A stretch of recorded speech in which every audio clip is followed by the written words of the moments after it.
Thank you again for everybody joining today. I am Zach Milam. Been here at Trend for quite a while, uh, and looking forward to talking about this. So let's start with the idea of Vision One. I know we've been talking about Vision One for a number of years and everything that's here, and the ability to come in and say, what what can I do for my public sector customers, right? I need to do something that maybe is not just the same as the commercial and what's there, and we've heard you. So, and we're going to go over all three. So yes, we have the Trend Vision One SaaS that is for our commercial customers, and that's where a lot of the marketing and stuff that you've probably seen in the trainings that we've done is. There is now Vision One for government. That is, we are in the very final sign-off stages with the PMO office, with the federal government, to have a full FedRAMP authorized moderate platform here, and we'll talk about that in just a minute. And then something you may not know about is the Trend Vision One for sovereign and private cloud, which is actually a software deployment of Vision One within a customer environment. And so we'll talk about that and kind of what the differences between all three of them are, and where they're at, and where you would apply them to, right? So just as a super high level, since we haven't talked about it before, the Trend Vision One for sovereign and private cloud is a actual software deployed in the customer's data center or a private cloud environment, right? So private cloud could be something, within data center through somebody that is a private cloud hoster, or it could even be a public hyperscaler within a private virtual private cloud inside a gov cloud authorized area, right? So with GCP, AWS, or Azure as well, right? So those different areas can go there, and it brings in the Vision One endpoint protection that you're used to on maybe the commercial side, as well as bringing in the EDR and XDR, bringing in some network telemetry and some network monitoring there as well.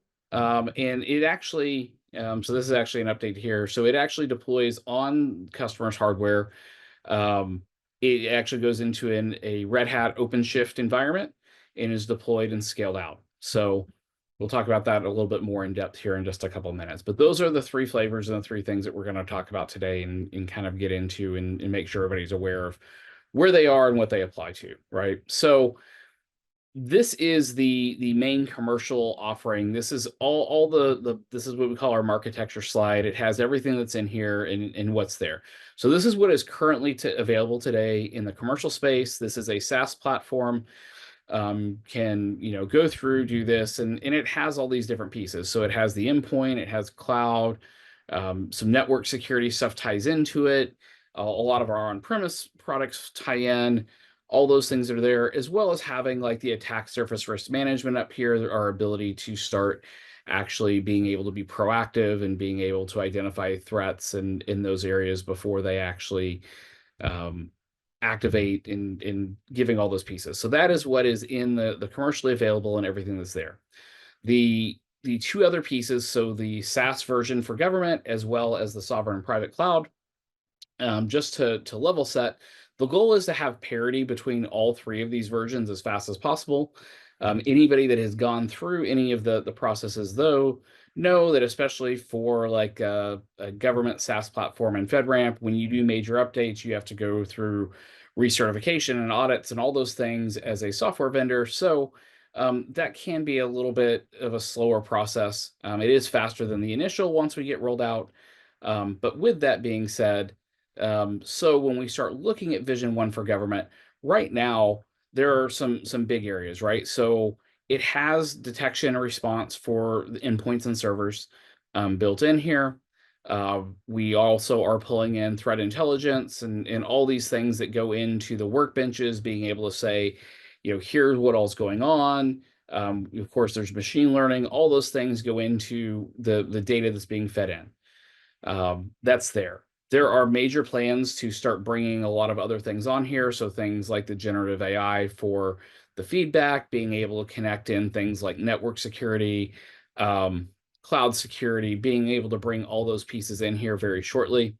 as well as then starting to bring in like attack surface risk management and some things like that. So if you notice down there, that initial final ATO release, right? So we have to get that final approval, everything that's there. So it should be late Q3, possibly very early Q4 before everything's signed off, depending on how long it takes for everybody to sign all the papers at the federal government. But then it is there. Now, has a provisional ATO right now, so it is something that can be sold. We are actually able to transact deals. So you can reach out to your partner managers. We can do that.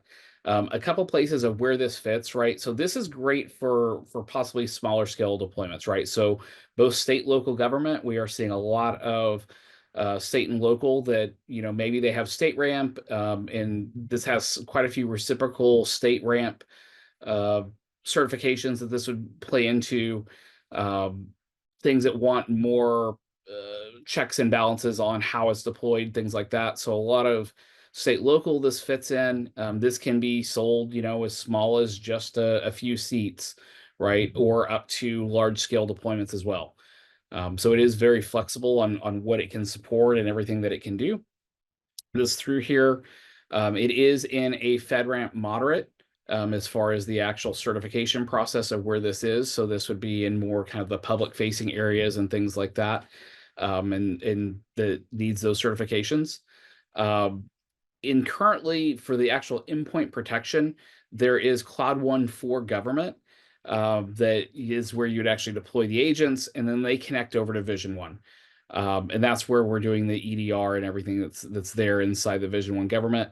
That is going to be one of the first things that moving forward, because when we started this whole FedRAMP process a while back, we had the two different platforms. So we had the Cloud One platform, we had the Vision One platform, and we hadn't actually merged like the Vision One endpoint into the Vision One platform. It was really just a observational and piece there. So we've had to wait till we get this ATO. So moving forward, those functionalities are going to be moved over into the Vision One for government platform. So you will see that coming here once we get our ATO, and as far as a feature release and those things that are going to come.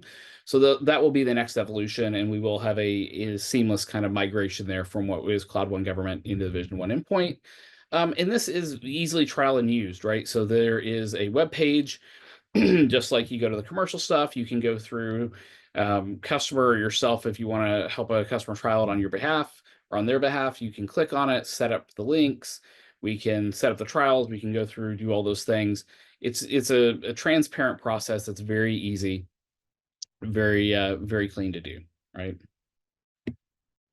Now, when we talk about the Vision One for sovereign and private cloud, this is where it becomes different, right? So you're essentially being able to deploy a SaaS platform within a customer's boundaries, wherever that wants to be, right? So the SaaS platform becomes a software platform, and being able to deploy that and do a lot.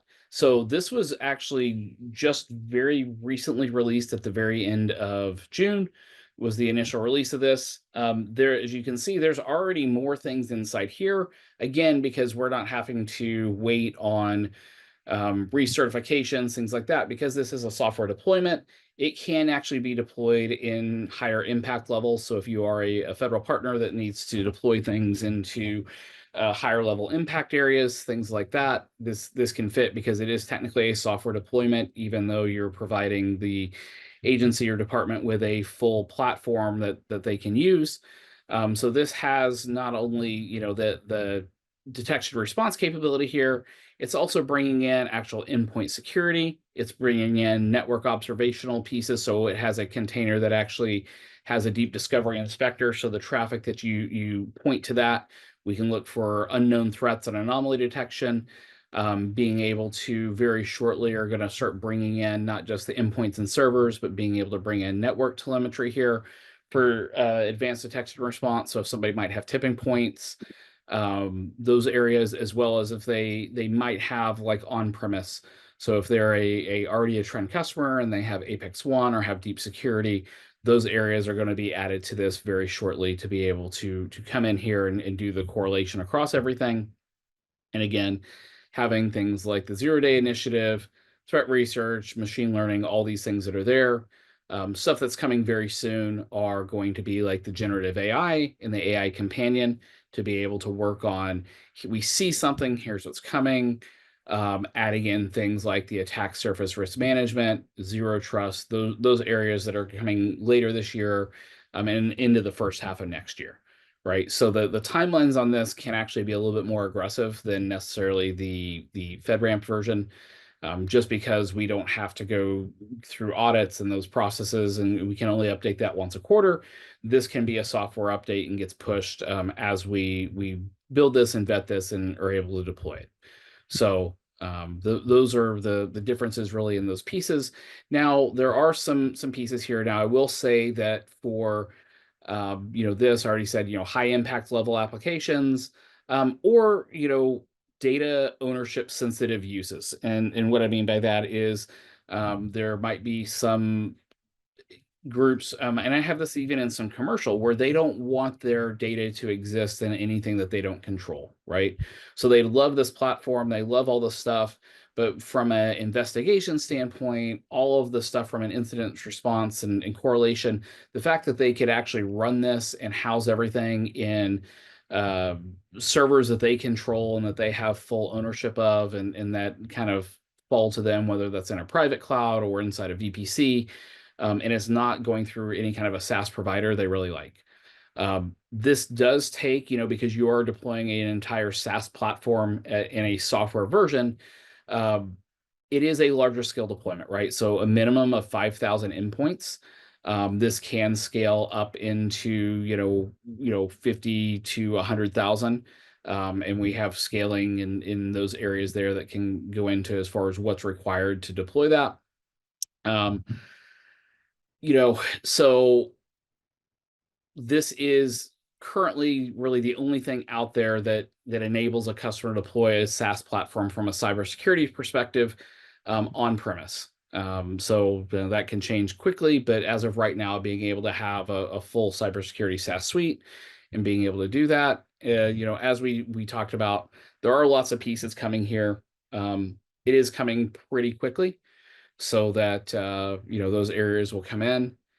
And this is a custom scoped and deployed solution, right? So if you do think you have maybe a place where this might fit, reach out to your partner manager here at Trend. If on the federal side, it'll be Kim. If you're on the commercial side, being able to reach out and have those conversations with those partner managers, and we'll get looped in. This is something that in most cases we're tied in directly with the platform team and in those areas, and custom scoping out exactly what's there depending on what the customer wants, what their needs are, exactly what the requirements would be based on how long they want to retain logs, the number of machines they have, all those kinds of things. It is a custom scoped and custom engaged solution here. From a partner perspective, especially on the federal side, you're probably seeing, this is probably something that would end up being attached with services, and possibly like a managed aspect, for a longer period of time. And that is kind of the idea here of how this would be deployed, and the way that partnership and long-term stuff would use here as well. So um, we're excited about this. We actually have quite a few, in the defense area, as well as some of the non but larger civ side of the federal agencies that are pretty engaged in this. And there are some commercial customers as well that are actually really interested in the sovereign private cloud deployment. So with that, I'm going to take questions here in just a second. Before I jump into them, do want to mention just a couple things here on the housekeeping side. We still do have co-branded risk assessments. So if that's something that you're interested in doing or you're not sure about, this deck will go out. We do have ways to be able to go in and help you run risk assessments for quite a few different areas within your customers' organizations and in these areas. And these can actually, if you go through here and do there's a campaign package that goes through and kind of helps you build this out. And if you want to actually brand it where it is not just a Trend micro piece, but actually brand it as you as a partner, it does take a little bit for us to build those through and make them, but that is available to you as a partner to do as well. And so the things like, being able to look at risk endpoints, how is the email configuration, phishing simulations, how is their Active Directory set up, as well as the general overall cloud, as well as how your external facing assets, right? So that would be putting in domain names and seeing, are there vulnerabilities or there ways to access stuff that could affect the brand that's there, right? So that is available to all of our partners. And that is semi-new and something we always want to bring up in these, as well as the current sales incentives. The two biggest ones right now are the $300 meeting spiff and a 300 SE demo POC spiff as well. So if you're not sure, because there are, depending on what tiering you are here, there are different ways to register for this and get those tied in. If you're not sure what applies to you, or if you're from an NCP partner, definitely reach out to your partner manager and they can help you know exactly what to register for and what to do as you go through there and do any of those, right? So let's see. And I got one more that will follow up in a little bit. But with that, do we have any questions right now? I can just see the chat. Let me see if are there any questions right now, Emma? I've not seen any come in, but we do have the chat and Q&A open for all questions. We can also follow up with you all after the webinar as well.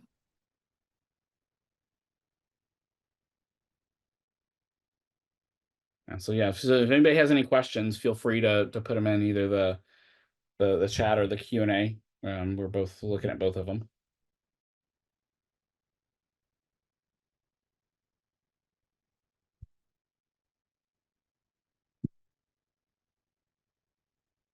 Okay, well, we'll give it another just second here, but while we're waiting to see if anybody types anything in or anything comes in, if we don't have any, we'll wrap this up and give you guys a few minutes back. Want to thank you so much for joining us and coming in. You will get this in a PDF deck here as far as the actual everything that we just did. It is great if you can take the 1-minute survey here at the end. You click on or scan that and be able to give us feedback. And so, what we build and what we do in these Accelerator webinars here are directly feedback based on, what we're doing, but then also, the type of content and what we do is directly related to what you guys ask us for and what you tell us we need. So that's huge. If you're not sure and you want to join the partner network and make sure you're tied into where everything's coming and being able to register for all those incentives and stuff we talked about, that's that second code. And then, so we have on September 10th will be the next one of these. And it's going to be going around securing SAP as well as IBM Power. So those, if you're not aware of that, there are some, actually existing capabilities we've had, but we haven't really been really good about talking about them for securing our SAP customers that you may have, as well as some new strategic pieces that we've introduced for IBM Power. So if you have anybody that's using IBM Power systems, the ability to actually put protection in place on those and do quite a bit of stuff that's out there. So currently there's not a lot that's there. So if you have any customers that are using that, they probably don't have the security layers in place because there's not really anybody else out there that's up to this point. So we've directly partnered with IBM for that. So those are some great things to do. And I can't see, has anything popped up in the Q&A, Emma? Not as of now. Nope. We can go ahead and wrap Okay. it up. And if you guys have any questions, please feel free to reach out to your partner managers. I know Zach will cover that as well, but we're here to help you however we can. Yep, absolutely. Somebody was asking, is the recording going to be shared? That's going to be on the partner portal, right? It's going to be in a follow-up email you all will receive tomorrow morning. It'll have the deck as well as the recording and a few other useful assets. Awesome. Well, very good. Well, again, as Emma said, if you have any other follow-up questions or you think of something even just a couple minutes after this wraps up, reach out to your partner manager. They can definitely reach out to me and I can get those answered for you. or if it's something that you just didn't want to share with the group, reach out to your partner manager, and happy to have those one-on-one conversations and talk about strategy of how you could leverage this inside your partner as well. So thank you very much for joining. I'll give you guys back a few minutes and enjoy the rest of your day and have a great weekend coming up. Thanks, everybody. Bye.